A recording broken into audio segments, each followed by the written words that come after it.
Okay, well, let's briefly just talk a little bit about the spinal cord. There's just a few points that I want you to take away from this discussion of the spinal cord. One is that there's a longitudinal organization to the spinal cord, which is to say there are segments of the spinal cord that can be recognized by the attachment of 31 pairs of spinal nerves. So in the cervical region of the spinal cord, we have 8 pairs of nerves that attach. In the thoracic region of the spinal cord, we have 12 pairs of nerves that attach, one on either side, of course. And then both in the lumbar region and in the sacral region of the cord, we have 5 nerves that attach, 5 lumbar and 5 sacral. And then finally, there's a single coccygeal nerve that attaches at the very bottom of the spinal cord. So when you add all those numbers up together, we get the number 31. So there are 31 pairs of spinal nerves, 8 cervical, 12 thoracic, 5 lumbar, 5 sacral, and 1 coccygeal. Now, that's one way of characterizing the long axis of the spinal cord. Another way is to note that there are 2 regions where the diameter of the spinal cord is enlarged. One in the cervical region and another in the lumbosacral region. Now, you can probably imagine what's going on here.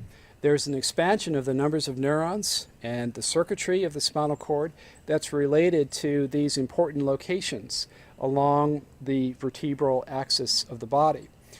Namely, this is where our arms are attaching to the body axis and the legs. And in these 2 regions of the spinal cord, these regions are where we find the nerves that are providing motor output to the extremities as well as providing sensory input. So there are enlargements or an increase in the diameter of the spinal cord there in the sacral region, in the cervical region, as well as in the lumbosacral region. And this thickening then allows for an increase in the circuitry that is required to govern the activities of the arms and the legs.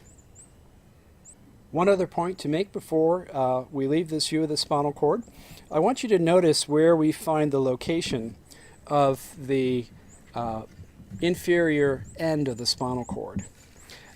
We find it not at the bottom of the vertebral column, but we actually find it at about the level of L1 or L2, that is vertebral body levels L1 or L2. Well, of course, it didn't begin that way. As the spinal cord was first developing, it was approximately the same length as the bones of the vertebral column. So the spinal cord filled up that space within the vertebral column.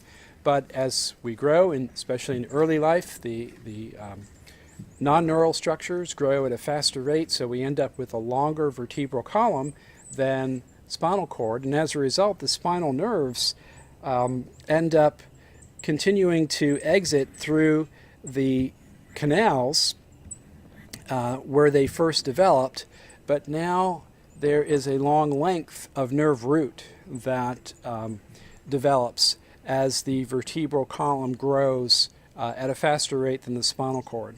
And what we end up with as a result of all of this is a beautiful structure called the horse's tail, or the cauda equina. And so in the lumbosacral regions of the spinal cord, what we see are these long nerve roots that extend like a horse's tail from the lumbosacral enlargement out through the canals between the vertebrae, space called the intervertebral foramina, that allow for the passage of these spinal nerve roots. So I say all that to emphasize that I don't want you to be confused about the nomenclature that we use to describe level within the spinal cord. If we're talking about, for example, the L2 level, you need to understand, are we talking about the spinal nerve? Are we talking about the vertebra or the vertebrae itself? Or are we referring to the segment of the spinal cord? And I'll always try to be clear about that as we're talking about these anatomical issues. So for example, the second vertebral body is found right at this level here. And that's where we find the emergence of the second lumbar nerve. However, that nerve attaches to the spinal cord at some significantly higher level. So when it comes to understanding the relationship of lesions within the spinal cord to dermatomal levels of paresthesia or anesthesia, it will be important to know these relationships between spinal cord segment, nerve, and vertebrae. So I'd just like to make a few points as we look a little bit more closely here at the vertebral column. What I want you to notice is that the dorsal or the posterior aspect of the vertebrae is off to the right, sort of coming at you, and the ventral or the anterior aspect is to the left, with the dorsal ventral axis running something like this through this illustration. Okay? So then it makes sense to recognize a ventral root that's coming out of the ventral horn of the spinal cord. This ventral root is going to send signals out to striated muscle, and these are motor signals leading to the contraction of those muscle fibers.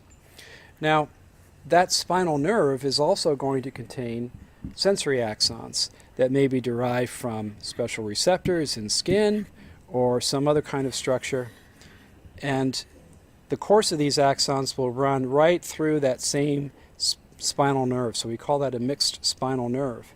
And then there's a cell body that sits in a ganglion right here, and the central process of that axon will enter the spinal cord. So when we're talking about the spinal nerve itself, I want you to understand that it is mixed with both motor and sensory components. But once we get down to the roots, then we have a ventral motor root and a dorsal sensory root. All right. Now we also have something called the sympathetic chain, which is a chain of ganglia that runs in the long axis, or the superior to inferior axis of the spinal cord on either side. And we'll talk about this when we get into a discussion of the autonomic nervous system.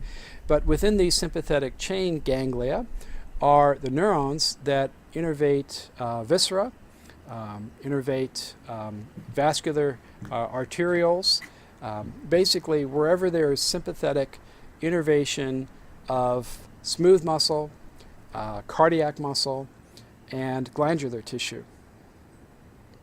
But that's where we find those kinds of motor neurons, in the sympathetic chain. And notice that the sympathetic chain is connected by a series of small connecting rootlets that go back and forth between the spinal nerve and the sympathetic chain as that nerve emerges out of the canal formed between the vertebrae of the vertebral column.